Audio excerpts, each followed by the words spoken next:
$294,000. That is the exact amount of cold, hard cash the average investor unknowingly gives away over 30 years to high fees, bad stock picks, and hidden costs. We all want to beat the market by finding the next hot stock or listening to famous financial gurus. But spending hours staring at charts and watching the news isn't building your wealth. It is actually draining your money through 1,000 tiny, invisible cuts. I know how that sounds. Let me earn it. Wall Street wants you to think investing is a complex game you cannot win alone. But let's strip away their confusing marketing jargon.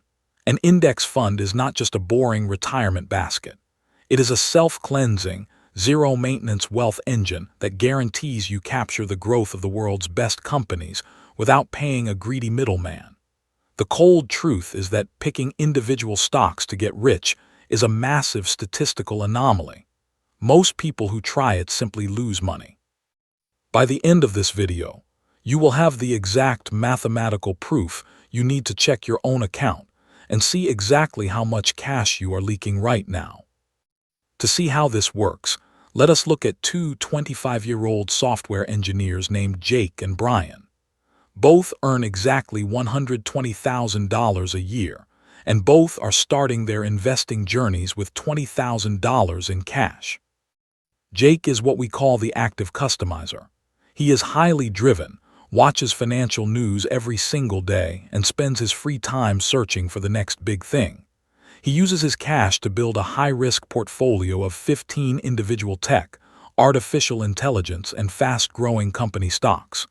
Jake feels powerful, smart, and fully in control of his future.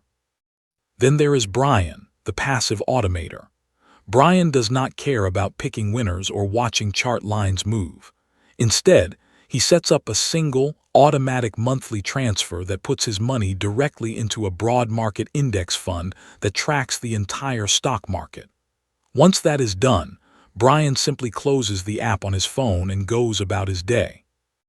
On day one, their realities feel completely opposite. Jake feels like a genius Wall Street trader who is actively building an empire. Brian, on the other hand, feels bored, ordinary, and almost left behind by the exciting world of finance. But as we are about to see, how you feel on day one has absolutely nothing to do with the cold math of wealth. To understand why their paths split, we have to look at how the stock market actually works.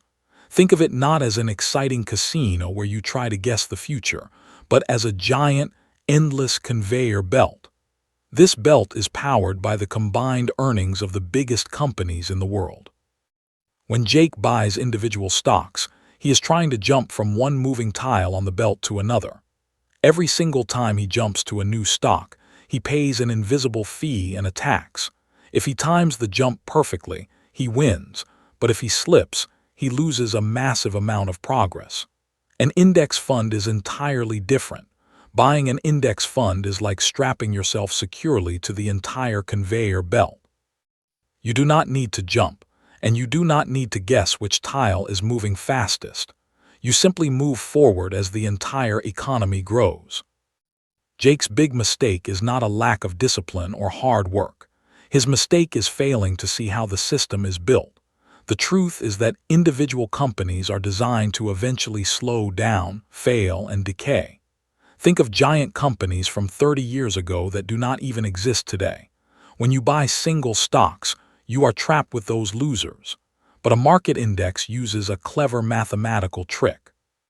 It automatically drops the failing companies as they shrink and replaces them with the newest, fastest-growing winners. The conveyor belt cleans itself, while the single stock trader gets left behind holding the trash. Let us fast forward 3 years into the future. Jake hits a couple of lucky stock picks, and his portfolio shoots up by 24% in a single year. He feels like a financial wizard and brags to all of his friends at dinner. Meanwhile, Brian's boring index fund tracks a modest market average of 8.5%. Socially, Jake is winning the game, and Brian looks like he is missing out. By year 5, the tables begin to turn. The stock market experiences a normal shift, and 2 of Jake's main stocks drop by 40% because of new government rules. Jake enters a state of panic. He spends his weekends staring at computer screens, reading long company reports, and throwing more cash into his falling stocks to try and fix his mistake.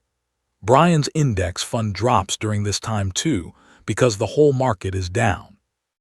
However, Brian does not have to spend his weekends stressing. His fund automatically adjusts itself, shrinking the failing companies and giving more weight to the businesses that are thriving. By year 7, we look at the raw numbers. On paper, if you just glance at the total size of their accounts, Jake and Brian look surprisingly similar. They seem to be neck and neck in the race to build wealth. But underneath the surface, where Jake cannot see, the hidden traps of active trading are already quietly splitting their financial futures apart. It is time to pull back the curtain and look at why Jake is actually losing money, even when he thinks he made good picks.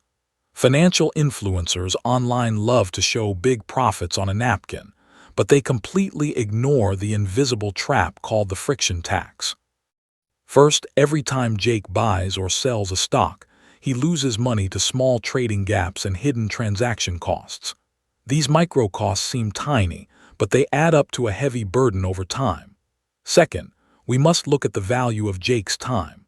He spends 5 hours every week reading financial news and tracking stock charts. Since he is a skilled software engineer, his time is worth a lot of money. By spending his free hours working for free on his portfolio, his hobby becomes a stressful, unpaid part-time job that actually makes less money than doing nothing. Finally, there is the giant trap of fees. Even if Jake decides to let a professional manager pick his stocks through a hot mutual fund, he will likely pay a seemingly small 1% fee. On paper, 1% sounds like nothing, but because that money is taken out every single year, it completely destroys the magic of compounding interest. Over 30 years, that tiny 1% fee will quietly devour more than 20% of his total wealth. What looked like a winning strategy is actually a bucket full of holes, slowly leaking cash every single day. Let us fast forward again to years 10 and 20. The portfolios have grown significantly, and both men are now looking at large, six-figure accounts. But as the money grows, the math changes, and the structural traps in Jake's strategy finally snap shut. The first giant problem is tax drag. Every single time Jake picks a winning stock and sells it to move his money into a new, hot industry, the government demands a cut of his profits. These capital gains taxes act like a heavy anchor, severely cutting into the core money he needs to keep growing. The second problem is emotional stress. When your portfolio grows to $400,000, a sudden 15% drop in just one of your individual stocks means losing $60,000 of your hard-earned net worth overnight.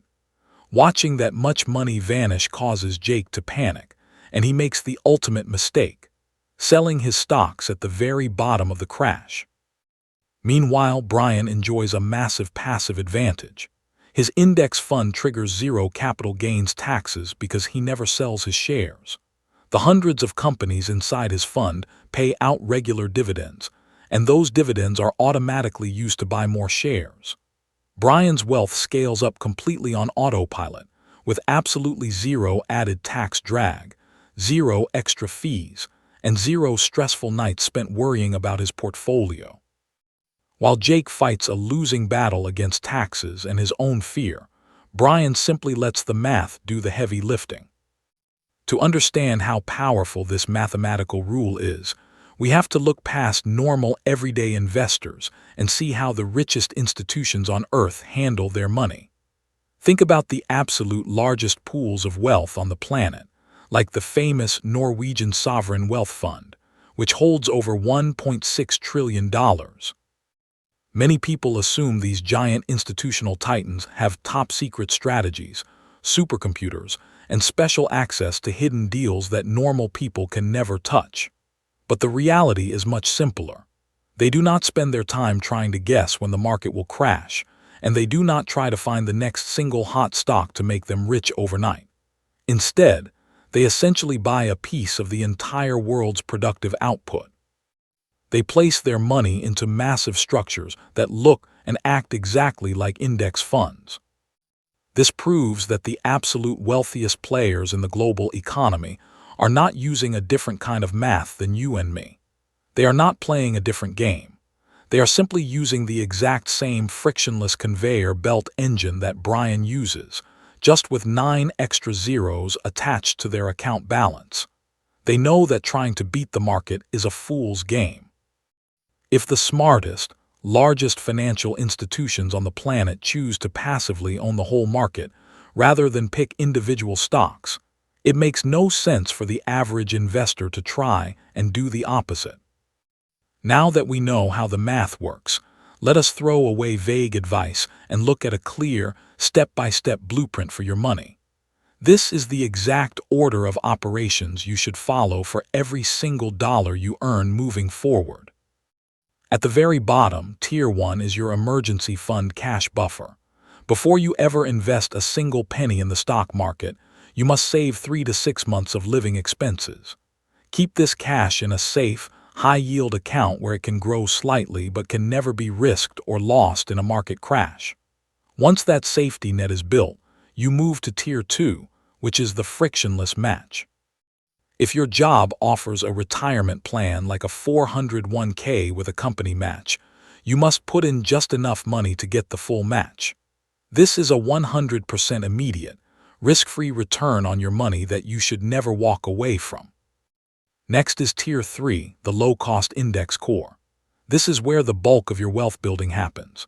You take your remaining investment cash and pour it into broad market, low-fee index funds or ETFs that cover the entire stock market.